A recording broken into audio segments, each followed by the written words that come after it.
செய்தியை பார்த்துக் கொண்டிருக்கிறோம். பல்கலைக்கழக துணைவேந்தர்களுடன் தற்போது உயர்கல்வித்துறை அமைச்சர் பொன்முடி ஆலோசனையில் ஈடுபட்டிருக்கிறார்.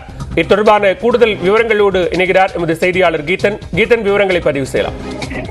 தமிழகத்தில் அரசு கட்டுப்பாட்டில் இருக்கக்கூடிய துணைவேந்தர்களுடன் தற்பொழுது அண்ணா பல்கலைக்கழக வளாகத்தில் உயர்கல்வித்துறை அமைச்சர் பொன்முடி பங்கேற்றிருக்கின்றார். மொத்தம் 19 பல்கலைக்கழக துணைவேந்தர்கள், அதே போல அண்ணா பல்கலைக்கழக உறுப்பு கல்லூரிகளுடைய முதல்வர்கள், அரசு பொறியியல் கல்லூரிகளுடைய முதல்வர்கள் உள்ளிட்ட பலர் இந்த கூட்டத்தில் பங்கேற்றிருக்கின்றார்கள். இந்த கூட்டத்தை பொறுத்தவரை இந்த புதிய பாடத்திட்டத்தை தமிழக அரசு முதன்முறையாக மாற்றி அமைக்கின்றது. அந்த பாடத்திட்டம் குறித்து இந்த கூட்டத்தில் விரிவாக ஆலோசிக்கப்பட இருக்கின்றது. அதே போல வரும் நடைபெற்று வரும் மாணவர் சேர்க்கை தொடர்பாகவும், அதே போல கல்லூரிகள் திறக்கப்பட்ட பிறகு உள்கட்டமைப்பு வசதிகளை மேம்படுத்துவது, அதே போல மிக முக்கியமாக வரும் ஜூன் 5ஆம் தேதி தமிழக ஆளுநர் நீலகிரியில் துணைவேந்தர்களோடு நடத்தக்கூடிய ஆலோசனை தொடர்பாகவும் இந்த கூட்டத்தில் மிக முக்கியமாக விவாதிக்கப்பட இருக்கின்றது.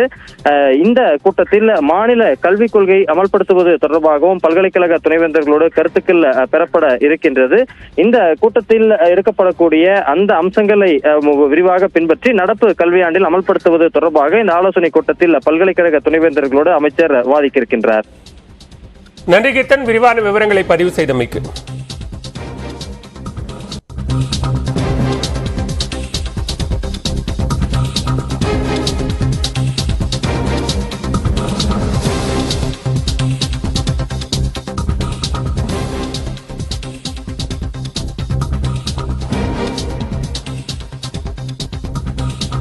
அண்மை செய்தியை பார்த்துக் கொண்டிருக்கிறோம். 9 நாள் அரசுமுறை பயணமாக வெளிநாடுகளுக்கு சென்றிருந்த முதலமைச்சர் மு.க. ஸ்டாலின் தற்போது அறிக்கை ஒன்றை வெளியிட்டிருக்கிறார். வெளிநாட்டு பயணத்தை முடித்துக் கொண்டு இன்று இரவு சென்னை திரும்பும் முதலமைச்சர் சிங்கப்பூர் மற்றும் ஜப்பான் முதலீட்டாளர்களுக்கு மிக பெரும் நம்பிக்கையை ஏற்படுத்தி இருப்பதாகவும், இரு நாடுகளின் பயணத்தை முடித்துக் கொண்டு இன்று தமிழ்நாடு திரும்புவதாகவும், தமிழ்நாடு அரசு வெளிப்படைத்தன்மையுடன் செயல்படுகிறது என்கிற நம்பிக்கையை ஏற்படுத்தியதில் தான் மகிழ்ச்சி அடைவதாகவும் முதலமைச்சர் மு.க. ஸ்டாலின் அறிக்கை வாயிலாக தெரிவித்திருக்கிறார். 2 நாடுகளிலும் பல்வேறு தொழில் நிறுவனங்களுடன் புரிந்துணர்வு ஒப்பந்தங்கள் மேற்கொள்ளப்பட்ட நிலையில் பல்வேறு நிறுவனங்களுக்கு ஜனவரி மாதம் தமிழ்நாட்டில் நடைபெற உள்ள உலக முதலீட்டாளர்கள் மாநாட்டிற்கும் முதலமைச்சர் மு.க. ஸ்டாலின் அழைப்பு விடுத்திருக்கிறார். இந்நிலையில் தன்னுடைய பயணத்தை முடித்துக் கொண்டு இன்று இரவு சென்னை திரும்புகிறார் முதலமைச்சர் மு.க. ஸ்டாலின்.